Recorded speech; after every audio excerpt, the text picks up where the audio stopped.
Depending on the type of applications you are milling, you may have additional material left on a unit for a future job.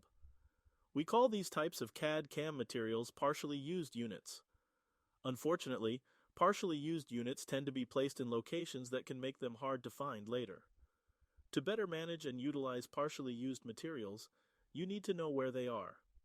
For this reason, inventory management offers a location feature to speed up the process of finding all your CAD/CAM materials.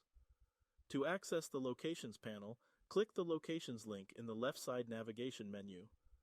In the panel, you will see a list of locations for your milling center. If this is your first time using the location feature, or if you have not added a location when entering new materials into your account, there will be no location listed. Each location contains the custom name assigned to the location, the number of units stored in the location, and an option to rename or delete the location. You can also create a new location from the panel.